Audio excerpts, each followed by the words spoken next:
Hi, I'm Catherine Clement, and this is ArtsCast. I'm here with Bradley Ross, who is editor on the documentary CARTEL LAND. Do you want to tell us a little bit about it? Sure. CARTEL LAND is basically a film that explores what happens when you need to take the law into your own hands. We follow two main characters, one on the border in Arizona, who started a vigilante movement, and the other in Michoacán, Mexico, who also got regular, ordinary citizens to stand up and fight the Mexican drug cartels.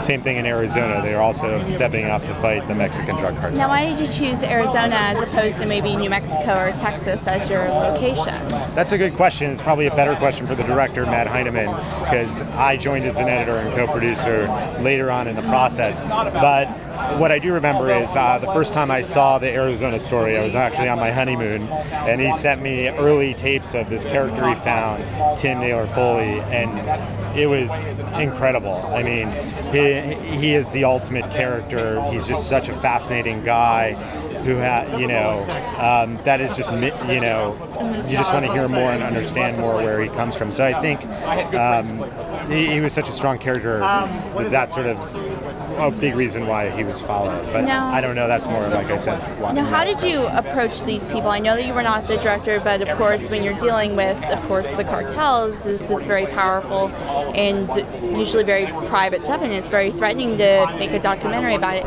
How did you approach the people in Arizona and New Mexico to star in the film? Well, Matt was on the subway in New York, and he read a Rolling Stone article about the Arizona vigilante movement, and he was like, I know I need to make this. And then I believe a couple weeks later, his father sent him an article about El Doctor in Mexico, the Autodefensas movement, and he was like, I have to cover this too.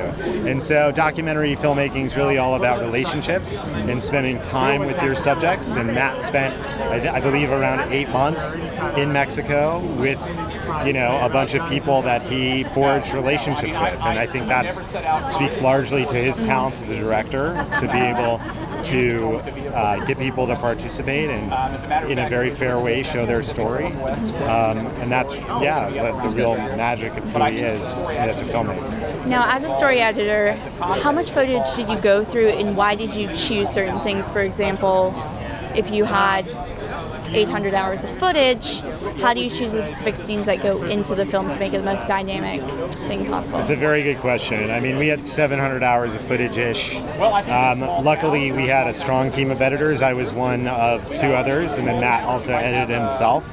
And so we really divided and conquered. And Matt Hamachek, who's one of the most talented editors I've ever worked with, he screened every frame of footage. And both him and Matt and Tom Yellen, the producer, and Molly Thompson, the executive producer, and a bunch of other people worked hard to really decide what angles to go in, and then we were all dispatched to sort of pursue those storylines.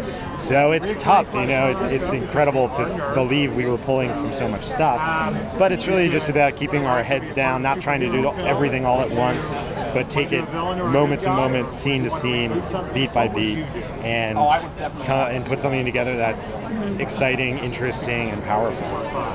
Would you like to tell us one thing that you want us to take away from CARTEL LAND? One thing. It's a good question. I think it's really the heart of it, which is what it means to take the law into your own hands. I mean, I think being in a situation where you feel as though your government's failing you, it's hard to rise up and convince other people to join you and fight the enormous forces between drug cartels and government and stuff like that. So that's hopefully the takeaway, to really admire these people that are in this film. Okay, thank you so much, Mr. Ross. You're welcome. Okay.